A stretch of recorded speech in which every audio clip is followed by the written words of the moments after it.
Have you ever thought, I was fine until it tasted so good?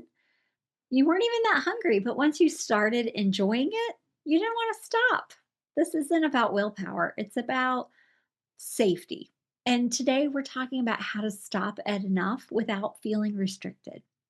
And it's stuff I coach women on all the time. There was a time when stopping early felt impossible. If something tasted amazing, I'd think, I won't get this again. This is special. I should enjoy it.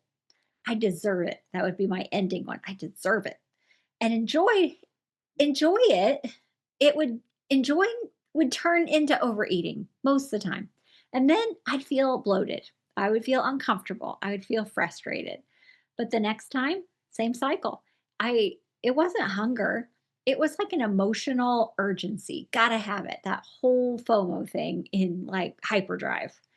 So like dieting trained me to believe that this was my last chance to eat it and that I would never get it again. And then, I'd throw in the towel and be like, okay, Monday, I'm back on track, back to chicken and rice or whatever it was, right? And so I need to enjoy it now before I can't anymore because I'm the one taking it away from me every time. So stopping, it felt dangerous, like something was being taken away.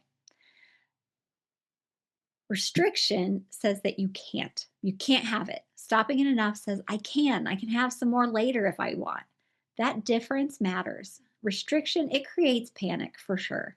And safety lowers that urgency.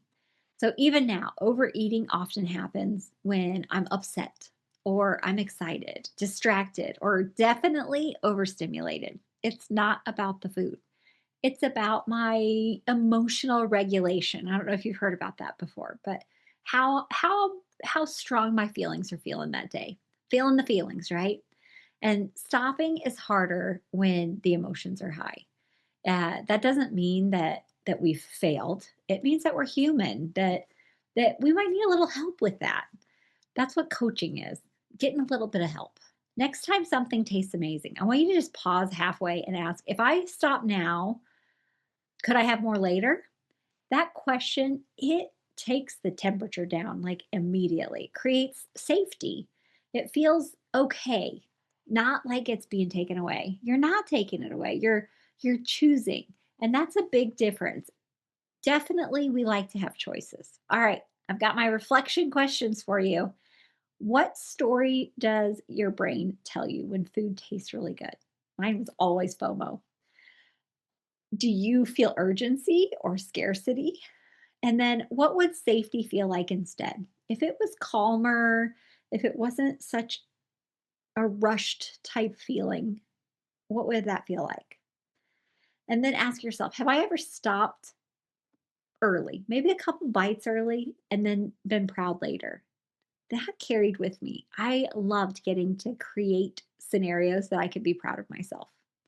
All right, if stopping feels scary, if food still feels louder than you want it to, you don't need more control. You need more support while you learn an easier way. Inside my free webinar, I walk through how to stop the mental tug of war around food. We can talk through this where it's hardest for you at. You don't have to keep figuring this out alone. You can grab that webinar at coachingkara.com/sign up.